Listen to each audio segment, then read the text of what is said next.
Welcome back, everybody. Guys, before we kick off, just a quick reminder to all the people out there tuning in to post the questions throughout the next presentation through the chat function Pigeonhole. And then when we come to the end of the presentation, they're ready to go. We do have a bit of a tight time frame for 5 minutes for those questions. So once those questions are live, you can actually vote on those questions and they'll pop up, and the ones that get obviously the most popular questions will be the ones I'll endeavor to ask.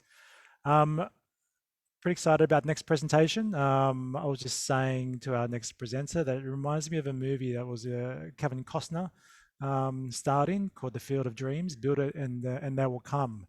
That would make a bit more sense once we get into the presentation. But just to start off with, the next presentation is about the native bush industry, which is estimated to be worth approximately $20 million in value and growing.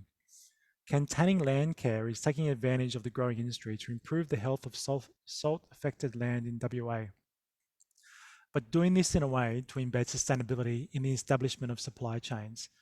I welcome Ella Maysep from Katanning Landcare in Western Australia to share this exciting project. Over to you, Ella. Wonderful. Thank you very much. And thank you to everyone who's tuned in to listen to this. So my name is Ella Maysep. I'm the Land Care Officer at Katanning Landcare. And I do want to acknowledge the funding that we received through the National Land Care Program's Smart Farming Partnerships for this project. Firstly, a little introduction as to where we are. Katanning is about 300k southeast of Perth. We are a typical wheat and sheep farming town. But as you can see in the pictures in the bottom, one of the big challenges that we are facing in Katanning is salinity. Our landscape is highly cleared. We've had 91% of our landscape cleared. Only 9% native vegetation remains in Katanning across our shire. And so you can see across the pictures across the bottom, we're having issues with things like salinity causing our pasture land to patch out, right through to those images there where we have nothing growing, or we have these sandfire flats. Land that has once been productive is now gone. And so that's a really big challenge that we're facing. So this project happened with conversations, as quite often these things start. One of our local farms, Mujapin, was supplying value-added mutton to restaurants up in Perth. And on doing a delivery of mutton up to Perth one day, the chef of the restaurant spoke to David, our farmer from Mujapin, and said that he was getting in saltbush from South Australia to use in his dishes. And David said, "Why are you getting it in from South Australia? I've got it growing on my farm. I'll send some up with the next lot of mutton." So he did. The chef was delighted. "Can you send some more?" So he did. And David very quickly started thinking, well, hang on, what else have I got growing down on my salt flats that could actually be edible? And David, like so many farmers across our district, has large areas of land that are salt affected. And he got in touch with a bloke called Lance, who is a gourmet food marketer working for a company called Wagoga, and we started saying, is there an opportunity around this? And at the same time, us at Katanning Landcare, we have constantly for the last 30 years been looking at ways that we can help farmers to deal with environmental degradation and do it in a way that's productive and sustainable. So we were talking to David as well, because we're all in the same district, we know each other, and realized that we were looking at the same issue from two different angles. He was looking at it as a diversification opportunity, and we could see from Landcare that if we could get things growing on these degraded lands, if we could get these lands back into value, then what we're likely to see is environmental improvement on these bits of land. So we started talking around this project. We also realized very quickly we needed some more players, because what we were really talking about doing was developing an entirely new Paddock-to-Plate supply chain. So we brought in these extra guys. Chatfield, they are nursery people that are dealing a lot around specialist cultivars of saltbush. They're also great fabricators. Many people may know the Chatfield's tree planter machine. Charlotte Creek, a bloke by the name of Tony, who is a lifelong horticulturalist who knows he can make anything grow. And then Katanning Environmental, which is a local social enterprise. I'll talk a bit more about them later. So what we formed was this team. Here's this lovely photo of the team with a diverse range of skills, because we realized we needed to have a wide range of skills in order to create an entire supply chain and see if this crazy idea would actually work. And we started the project in 2018. We received the funding, with the conversations that started in 2017. So what is the project? The project is this whole idea of working out how. Can we take plants that naturally grow on degraded land and turn them into a viable food source, and one that is going to have positive environmental benefits along the way? So the whole project is about how, where we were going to be the guinea pigs and see if we can set up this system. So we had to work out how to grow these plants, and grow them. Because we're supplying into basically a gourmet food market, we need to be able to grow them in a way that deals with seasonality, consistency of quality, consistency of size. We need to be able to harvest them. And now this is grain country, but these are not the sort of produce that we could just stick the header through like we would wheat. We had to work out how to pack them. These are quite succulent, delicate food items that need to be looked after to get to the end consumer really well. We can't just dump it in the grain bin at CBH like we would with our oats. We had to work out how to market these. These are plants that the average Australian doesn't eat. How do we introduce that? And then this big one was teach. The whole thing through this whole project has always been about recognizing that there is land right across Southern Australia that is affected by salinity. There is farmland that has fallen out of our traditional production that needs to be looked after. We want to create a system that can be rolled out widely and be picked up by farmers all over Australia, who can then supply into this food chain and start using positively this degraded saline land. So, and along the way, we also wanted to test that theory of ours, that if we were growing these plants, that we were actually going to see some environmental benefits. So we had a research component on there too. So firstly, to introduce our plants. So these are things that you've probably stood on, ignored, driven over every time you've driven down on a salt flat. So we're talking pigface, ice plant, samphire, and also the sea kiss variety of saltbush. They seem like nothing when you drive over them, but as you can see, they're plated up. Just what a beautiful consumer product they can be. So let's go through the steps. Growing. As we mentioned, we had to grow and we had to tackle a whole lot of things around like seasonality and consistency of product. We also wanted to make sure that we had growing systems that any farmer could pick up in the future if they wanted to. So we looked at wild harvest, and that is literally down on the salt flats. And as you can see in those pictures there, the samphire flats, squatting down, picking. We also looked at plantation growing, which was about taking areas of paddock that had now fallen out of production because of the impacts of salinity and actually planting there. So we've got plantations of saltbush plus also samphire. I don't know many people who've ever planted samphire seedlings in a crop system. And then we also wanted to try sort of the Rolls Royce. Could we do it in a horticultural shadehouse system and irrigate these plants with saline groundwater? That groundwater that the rising groundwater table is causing the problem, can we pump it out, lower those groundwater tables, which are causing the problem out in the field, and grow plants in that system? And I am delighted to say that we've now got all three systems working. We've got 9 months to go in this project. We've been going for many years now, and succeeding success. But of course, it's about the how, and there's been a lot of steps to get to that. Firstly, obviously, site selection. You know, we've got millions of hectares across Australia of degraded land. We wanted to look at some areas that were representative that could be replicable. The plant physiology and growth trials was a massive one. These are plants we're dealing with people don't normally try and grow.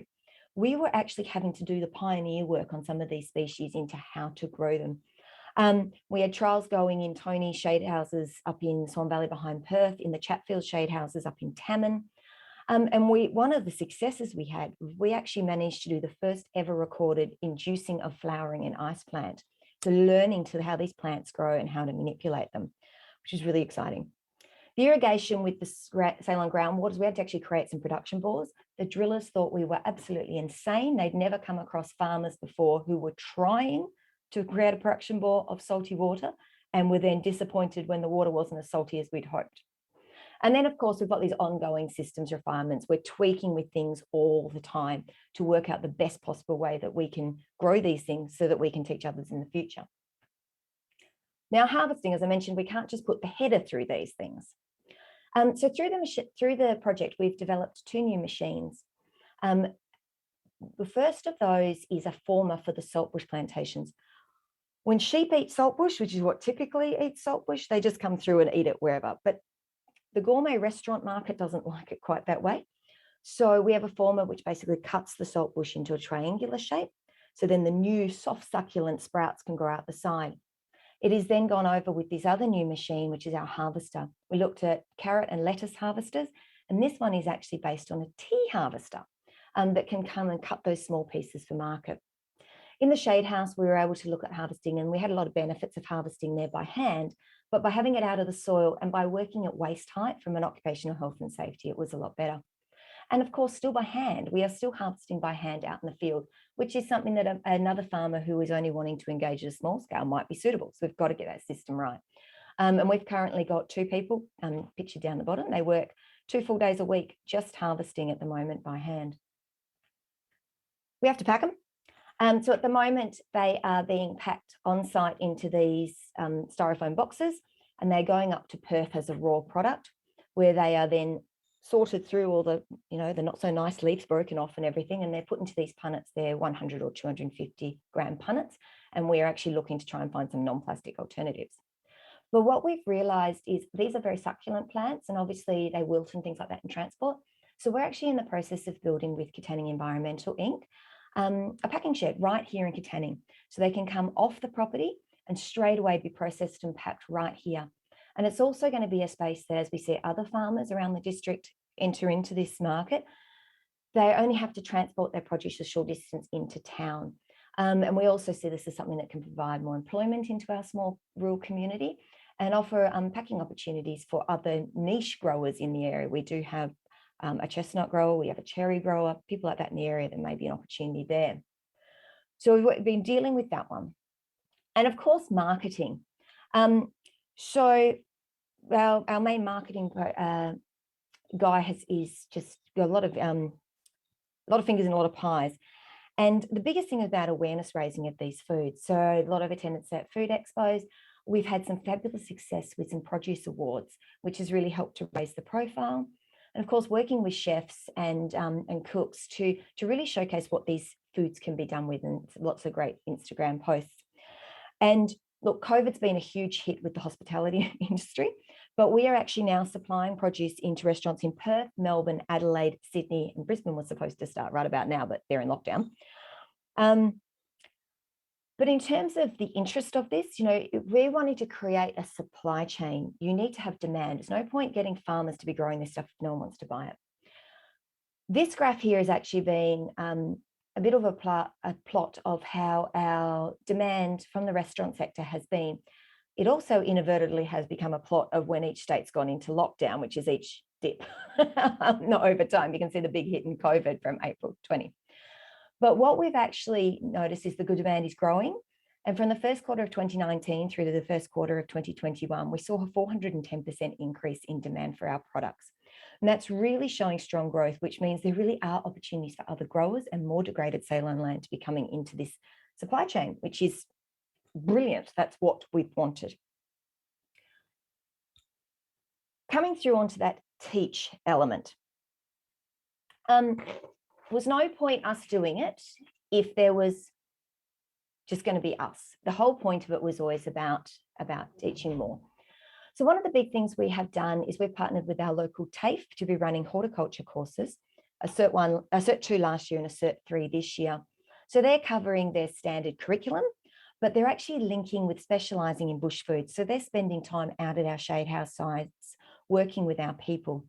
And our theory with this training is if it does roll out to a large number of sites and large numbers of farms, there's going to need to be a workforce to run those farms. Currently at our site, as I mentioned earlier, we have 2 people employed for 2 full days a week picking, and our host farmer himself is spending about 20 hours a week managing the site itself.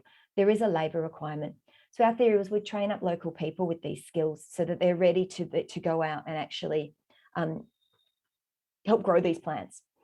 We've made sure our team has gone through Aboriginal cultural trainings to understand the landscape we're working in and also the plants and the long history of the plants that we are working with.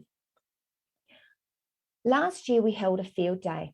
Now, one of the comments we've had a lot of interest in this project, obviously, because I mean, as in the introduction, the bush foods industry is rapidly growing. The fact that we are working not so much in the dry land stuff, which is mostly where the bush foods industry is going, but we are working down on those waterlogged soils. We're working with the plants that really aren't getting the attention. And there are so many farmers with these landscapes. There's been a lot of interest.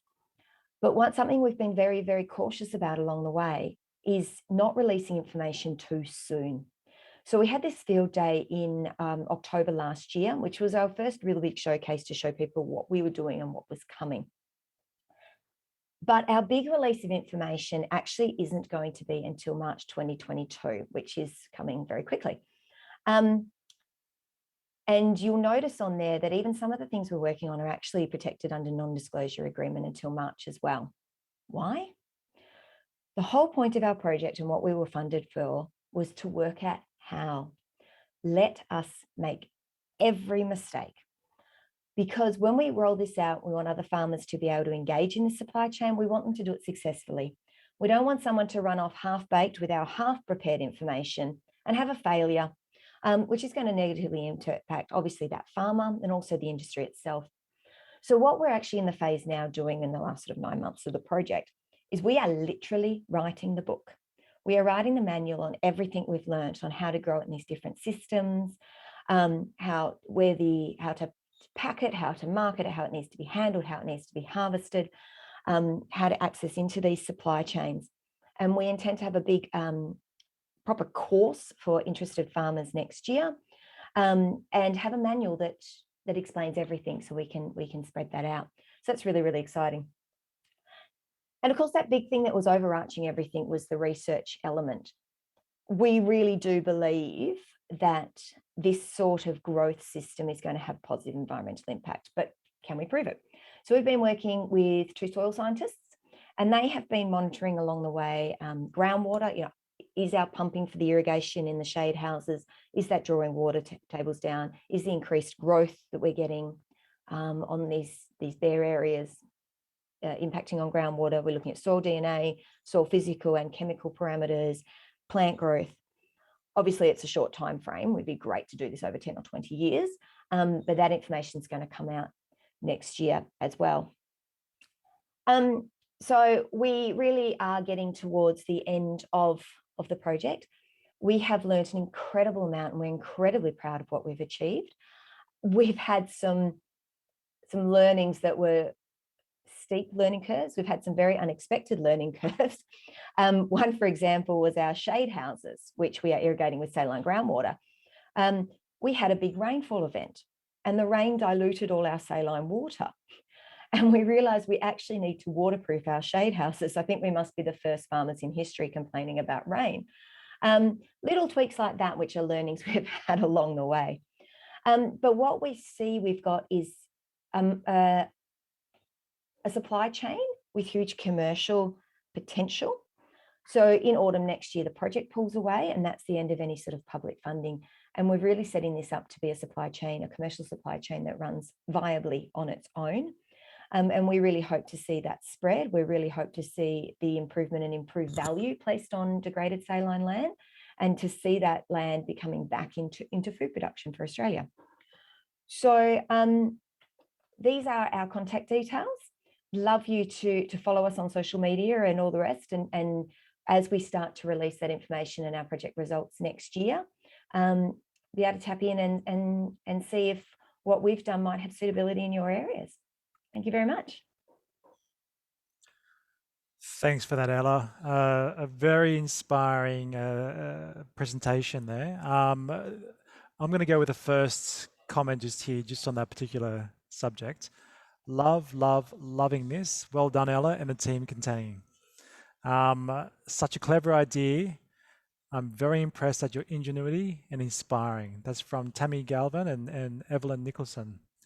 Got a fair few questions here, so I'll try and tackle as many as I can in the short time that we actually have. Amazing work. Great to hear the demand of bush foods is rising. Would this be applicable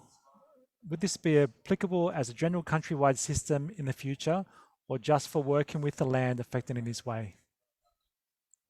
Well, we're hoping it's something that can roll out across Southern Australia. Obviously, there's a few variations in the plants that natively grow in different parts of Australia, but a lot of these are quite common.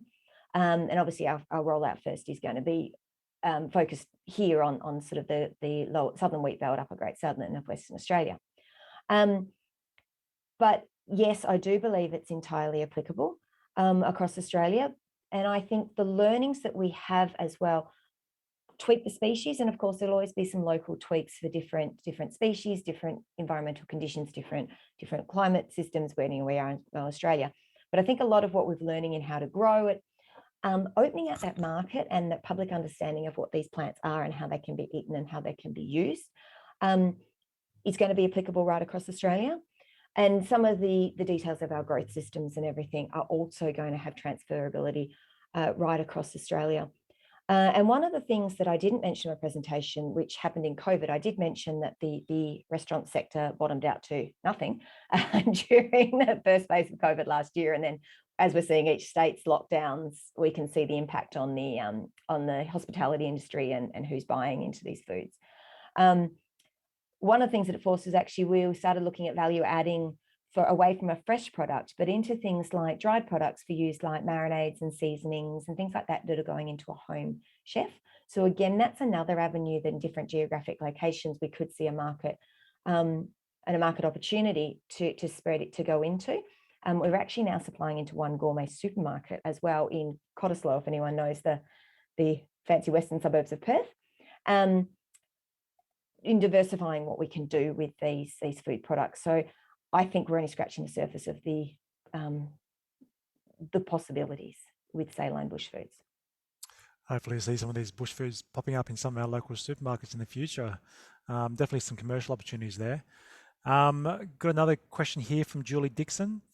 Will the use of degraded saline land end up rehabilitating it, removing the salt, or allowing the land to go back to undegraded? Short answer is yes. That's sort of the big thing that we're aiming towards is rehabilitating. We don't believe these systems we're going to be able to restore them completely. And that's whether we're looking at it from the saline bush foods production or the work that my Landcare group does around salinity on farmland as part of our broader one. We are dealing with regional scale salinity issues. But we do believe that by making plants actively grow, and on the salt flats you find very stagnant growth, a lot of sort of brown dead nothingness. By actually stimulating growth, harvesting regularly, stimulating more growth, we're getting that water cycling through, we're getting nutrient cycling through, we're actually improving the health of the soil. So what we think we're going to see is there's still going to be saline flats, but they're not going to be dead saline flats. You know, you can have a saline ecosystem, and that's the goal more we're aiming for. Thanks, Ella. We've got a fair few comments coming in here. I'm just going to go through a couple of them just here. This is from Vanessa Anderson. What an awesome presentation. Thank you, Ella. So passionate and enthusiastic. I would love to follow your progress. This is an impressive initiative that could be used in many places. Thank you. That's very kind. Sharon Crab says, what a great program and a connection to community. Providing education and training is remarkable. Well done. Just trying to think if there's any more questions. I've got one more question just here. What are the brands that these foods go under? Yep. Okay. So at the moment, the foods are being marketed under Mujipin Foods, which is taken from the farm name. You'll see on my last slide, you can actually follow Mujipin Foods through on social media as well. Going forward into the future, because we wrote the project will withdraw and it will be a commercial enterprise in itself. At the moment, we're setting it up such that farmers would be supplying into the Mujipin Foods brand for these initial stages. However, we hope to see in the future that other brands will step up and there'll be diverse players in the market. And we're happy to support with information for those other brands that might pop up in the future, which would be great because we want this industry to grow too big for Mujipin Foods, which is what we're aiming for. But yes, at the moment, Mujipin Foods is what you'd find it under. Yeah, great, Ella. And look, guys, we do have a few more questions coming in, but again, Ella, I'm sure you'll be happy to share your contact details as you did on the last slide after the conference for anyone else who want to get some more information or see what other opportunities there are moving forward. Because once this project wraps up, well, I guess the world's your oyster. We have 15-minute break now, guys, for afternoon tea, and then we'll transition back to the main plenary discussion. I would like to take this opportunity to thank all our speakers across the sustainable agricultural stream. They've been highly informative discussions, and thanks to all of you out there for participating and posting questions. All the speaker details are on the Landcare Australia conference website if you want more information. And also, lastly, thank you for Gallagher for sponsoring this stream.